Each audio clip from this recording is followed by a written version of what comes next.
एक सवाल है जो मुझे काफी दिनों से सोच में डाले हुए है। अगर आपकी सुबह दुनिया से 2 घंटे पहले शुरू हो, तो क्या आपकी जिंदगी दुनिया से कई साल आगे नहीं निकल सकती?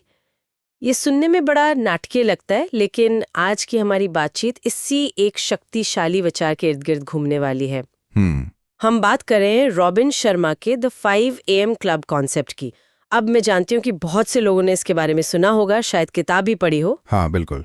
तो आज हम सिर्फ ये नहीं दोहराएंगे कि सुबह 5 बजे उठो, बल्कि हम इसकी गहराई में उतरेंगे। हम ये समझने की कोशिश करेंगे कि इस विचार के पीछे की साइकोलॉजी क्या है, ये काम क्यों करता है, और सबसे ज़रूरी वो कौन सी असल चुनौतियां हैं जिनके बारे में शायद खुलकर बात नहीं होती। बिल्कुल। आज हमारा मिशन इस कॉन्सेप्ट की परतें उधेड़ना है। ये सिर्फ एक आदत के बारे में नहीं है, ये एक पूरा सिस्टम है जिसे शर्मा ने डिजाइन किया है। राइट। और हम ये देखेंगे कि ये सिस्टम आज की भागदौड़ भरी जिंदगी में कितना प्रैक्टिकल है। क्या ये सच में हर किसी के लिए है, या ये सिर्फ कुछ खास लोगों के लिए ही काम करता है? चलिए इसी सवाल से शुरू करते हैं। हाँ, ठीक है, तो शुरू करते हैं सबसे बड़े सवाल से। 5 बजे ही क्यों? ये आंकड़ा मुझे हमेशा थोड़ा मनमाना सा लगता है। क्या ये कोई जादुई समय है या बस जल्दी उठने का एक प्रतीक? क्योंकि ईमानदारी से कहूं तो मेरा शरीर तो 6 बजे ज्यादा बेहतर महसूस करता है। ये एक बहुत ही वाजिब सवाल है, और किताब का तर्क ये है कि ये सिर्फ जल्दी उठने के बारे में नहीं है, बल्कि सही समय पर उठने के बारे में है। शर्मा इसे विक्ट्री आवर या गोल्डन आवर कहते हैं। Golden hour? हाँ, और इसके पीछे 2 बड़े वैज्ञानिक कारण हैं। पहला है दिमागी शांति। सुबह 5 बजे के आसपास ज्यादातर लोगों का जो प्रीफ्रंटल कॉर्टेक्स होता है, दिमाग का वो हिस्सा जो सोच विचार करता है। हाँ बिल्कुल, जो चिंता विश्लेषण वो सब करता है, वो अस्थायी रूप से शांत होता है। तो आप कम सोचते हैं और ज्यादा कर पाते हैं। अच्छा, यानी एनालिसिस पैरालिसिस का खतरा कम हो जाता है। ठीक कहा। और दूसरा कारण है विल पावर, यानी इच्छा शक्ति। दिन भर हम सैकड़ों छोटे बड़े फैसले लेते हैं। क्या पहने, क्या खाएं, किस ईमेल का जवाब दें। हर फैसले के साथ हमारी इच्छा शक्ति की बैटरी थोड़ी कम होती जाती है। इसे डिसीजन फटीग कहते हैं। सुबह 5 बजे आपकी ये बैटरी 100% चार्ज होती है। तो आपके पास दिन की सबसे अच्छी मेंटल एनर्जी होती है। एग्जैक्टली। और उसे आप दुनिया के शोर में बर्बाद करने के बजाय खुद पर निवेश करते हैं। ये दिलचस्प है। तो ये समय पर नियंत्रण से ज्यादा अपनी मानसिक ऊर्जा के मैनेजमेंट के बारे में है। आप दिन के सबसे कीमती घंटे खुद को दे रहे हैं, इससे पहले कि दुनिया आपसे उनकी मांग करे। बिल्कुल। इस कॉन्सेप्ट के मूल में यही विचार है। दिन की शुरुआत प्रतिक्रिया देने से नहीं, बल्कि रचना करने से करो। On your morning, elevate your life. अपनी सुबह को जीतो और अपनी जिंदगी को बेहतर बनाओ। चलिए अब उस मशहूर फॉर्मूले पर आते हैं जिसके बिना ये चर्चा अधूरी है। 20-20-20 का नियम। शर्मा सिर्फ उठने को नहीं कहते, बल्कि उस पहले घंटे का पूरा खाका तैयार करके देते हैं। हाँ। पहला 20 मिनट है मूव, यानी एक्सरसाइज। हाँ, और ये बहुत महत्वपूर्ण है। उठते ही 20 मिनट तक ऐसी एक्सरसाइज करना जिससे पसीना आए। किताब इस बात पर जोर देती है कि पसीना बहाना सिर्फ कैलोरी बर्न करना नहीं है। अच्छा। जब आप पसीना बहाते हैं तो आप कॉर्टिसोल नाम के स्ट्रेस हार्मोन को बाहर निकालते हैं। ओह, तो मतलब इसे ऐसे समझ सकते हैं कि आप दिन शुरू होने से पहले ही अपने दिमागी सिस्टम से कचरा बाहर निकाल रहे हैं। क्या बात है। ताकि नए और सकारात्मक विचारों के लिए जगह बन सके। बहुत बढ़िया एनालॉजी है। ठीक यही होता है। और साथ ही एक्सरसाइज से डोपामीन और सेरोटोनिन जैसे फील गुड न्यूरोट्रांसमीटर्स भी रिलीज होते हैं। तो आप दिन की शुरुआत ही एक शांत और पॉजिटिव मानसिक स्थिति से करते हैं। ये आपके पूरे दिन का टोन सेट कर देता है। बिल्कुल। तो पहले 20 मिनट में शरीर को जगाने के बाद जाहिर है अगला कदम दिमाग पर आता है। 5:20 से 5:40 का समय है रिफ्लेक्ट, यानी चिंतन। इसमें जर्नल लिखना, ध्यान करना या दिन की योजना बनाना। हाँ, सुनने में ये बहुत अच्छा लगता है, पर असलियत में सुबह 5:20 पर शांति से बैठना उतना आसान नहीं होता है ना। बिल्कुल नहीं होता। और शर्मा भी ये मानते हैं ये हिस्सा शायद सबसे ज्यादा चुनौतीपूर्ण है, क्योंकि हम शांत बैठना भूल चुके हैं। सही बात है। हमारा दिमाग लगातार कुछ न कुछ करने के लिए ट्रेंड हो चुका है। ये 20 मिनट उस ट्रेनिंग को तोड़ने के लिए हैं। ये सेल्फ अवेयरनेस का समय है। किताब एक सवाल पूछने को कहती है, आज कौन सा एक काम करके मैं अपनी जिंदगी को 1% बेहतर बना सकता हूँ। ये मुझे बहुत शक्तिशाली लगता है, क्योंकि ये बड़े डरावने लक्ष्य सेट करने के बजाय छोटी रोजाना की जीत पर फोकस करता है। और यही इसकी खूबी है। ये आपको एक रिएक्टिव जीवन शैली से निकालकर एक प्रोएक्टिव मतलब एक रचनात्मक जीवन शैली की ओर ले जाता है। ज्यादातर लोग अपना दिन ईमेल और नोटिफिकेशंस का जवाब देते हुए शुरू करते हैं, मतलब वे दूसरों के एजेंडे पर काम कर रहे होते हैं। ये 20 मिनट आपको अपना एजेंडा तय करने का मौका देते हैं। और फिर आता है आखिरी हिस्सा, 5:40 से 6 बजे तक ग्रो, यानी सीखना, कोई किताब पढ़ना, पॉडकास्ट सुनना, कोई ऑनलाइन कोर्स करना। हाँ, इसमें आकर्षक बात निरंतर सुधार का विचार है, लेकिन मैं इसे सिर्फ ज्ञान बढ़ाने के तौर पर नहीं देखता। ये आत्मविश्वास बढ़ाने का एक जबरदस्त तरीका है। अच्छा, वो कैसे? सोचिए, अगर आप रोज सिर्फ 20 मिनट भी कुछ नया सीखते हैं तो साल के अंत तक आपने लगभग 121 घंटे की पढ़ाई कर ली होगी। वाह! ये सिर्फ ज्ञान का कंपाउंडिंग नहीं है, ये आत्मविश्वास का भी है। हर दिन आप खुद से किया एक वादा पूरा करते हैं। 365 दिन बाद आपके पास सिर्फ 121 घंटे का ज्ञान ही नहीं, बल्कि 365 बार खुद पर जीत हासिल करने का आत्मविश्वास भी होता है। ये एक तरह की मानसिक पूंजी बन जाती है। बिल्कुल, यही शब्द है, मानसिक पूंजी, जो आपको बड़े जोखिम उठाने और बड़ी चुनौतियों का सामना करने में मदद करती है। वाह, ये एक बेहतरीन नजरिया है। तो ये 20-20-20 का नियम सुनने में एक परफेक्ट सिस्टम लगता है। शरीर, दिमाग और आत्मा सबका ध्यान रखा गया है।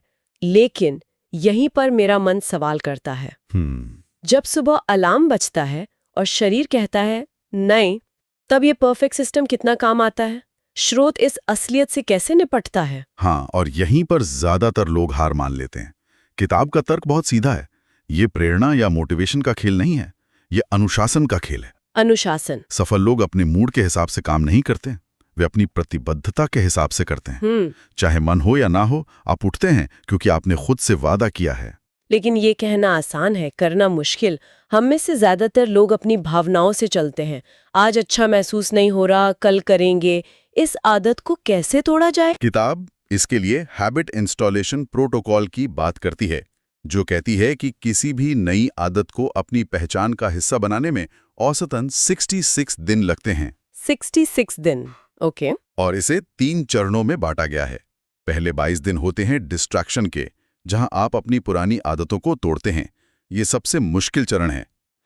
अगले 22 दिन इंस्टॉलेशन के होते हैं, जहां नई आदत की नींव रखी जाती है। और आखिरी 22 दिन इंटीग्रेशन के होते हैं, जहां आदत ऑटोमेटिक हो जाती है। तो संदेश ये है कि शुरुआती तकलीफ को सहना होगा, ये जानते हुए कि यह हमेशा के लिए नहीं है। सही। लेकिन एक और प्रैक्टिकल सवाल है। अगर कोई 5 बजे उठ रहा है तो उसे रात में जल्दी सोना भी पड़ेगा, शायद 9 या 10 बजे तक। हाँ, बिल्कुल। आज की सामाजिक जिंदगी में जहां देर रात तक डिनर और पार्टियां आम हैं, ये कैसे मुमकिन है?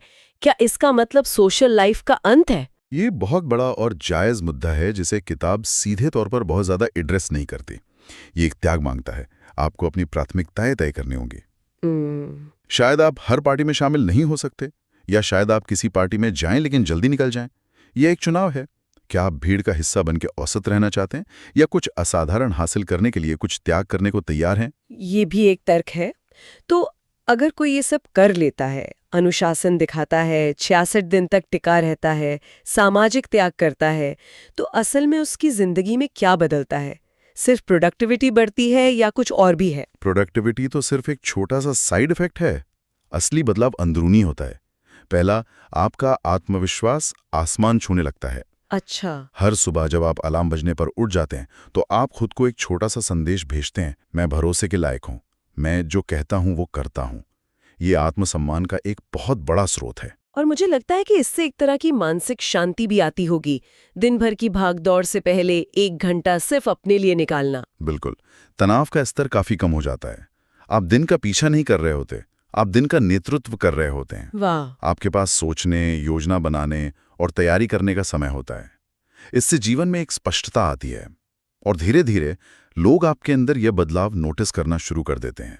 वे पूछते हैं, आप इतने शांत और फोकस्ड कैसे रहते हो? बदलाव बाहरी नहीं बल्कि भीतरी है, जो बाहर की दुनिया में झलकता है। लेकिन स्रोत का ये दावा कि 2 घंटे का काम 30 मिनट में हो सकता है, क्या ये थोड़ा बड़ा चढ़ाकर नहीं लगता? क्या ये सभी तरह के कामों पर लागू होता है? ये एक अच्छा पॉइंट है। जाहिर है ये एक सामान्यकरण है। अगर आपका काम डेटा एंट्री का है तो शायद वो 30 मिनट में ना हो। लेकिन यहां बात काम की मात्रा की नहीं, बल्कि काम की गुणवत्ता की है। उस गोल्डन आवर में आपका दिमाग बिना किसी भटकाव के काम करता है, जिसे मनोवैज्ञानिक फ्लो स्टेट कहते हैं। इस अवस्था में आपकी रचनात्मकता और प्रॉब्लम सॉल्विंग की क्षमता अपने चरम पर होती है। तो एक मुश्किल समस्या का हल जो आपको दिन में घंटों सोचने के बाद भी नहीं मिलता, वो शायद सुबह के उन शांत क्षणों में आसानी से मिल जाए। तो ये समय बचाने से ज्यादा दिमागी ऊर्जा को सही जगह लगाने के बारे में है। तो आज की हमारी इस गहरी बातचीत का सार ये निकल रहा है कि द 5 AM क्लब सिर्फ सुबह जल्दी उठने की एक ट्रिक नहीं है। ये अपनी जिंदगी की बागडोर अपने हाथ में लेने का एक पूरा दर्शन है। एक फिलॉसफी है। हाँ, ये अनुशासन, आत्मसम्मान और निरंतर सुधार का एक ढांचा है। और ये आसान नहीं है, ये त्याग मांगता है। हाँ, और शायद इसीलिए ये हर किसी के लिए नहीं है। ये उन लोगों के लिए है जो अपनी औसत जिंदगी से सच में असंतुष्ट हैं और कुछ बड़ा करने के लिए कीमत चुकाने को तैयार हैं। सही। किताब की आखिरी लाइन इस पूरी बात को बहुत खूबसूरती से समेटती है। औसत लोग अलार्म को स्नूज करते हैं, महान लोग अपने सपनों को जगाते हैं। वाह। ये एक चुनौती है, एक दावत है कि शुरुआत कल से नहीं, आज रात जल्दी सोकर की जाए। बिल्कुल सही। और ये पूरी चर्चा हमें एक बहुत ही दिलचस्प सवाल पर लाकर छोड़ देती है। हम सब दिन के अंत में अक्सर थका हुआ और बिखरा हुआ महसूस करते हैं, है ना? जैसे दिन ने हमें अपनी मर्जी से चलाया हो। हाँ, बिल्कुल। लेकिन सोचिए, एक ऐसा दिन जो इतने इरादे, अनुशासन और आत्मविजय के साथ शुरू हुआ हो, उस दिन के बाकी घंटे एक सामान्य प्रतिक्रियाशील दिन की तुलना में कितने अलग महसूस होंगे। क्या सुबह की वो 1 घंटे की जीत पूरे दिन को जीत की एक लड़ी में बदल सकती है? यही सवाल है जिसके साथ मैं हमारे सुनने वालों को छोड़ना चाहूंगा।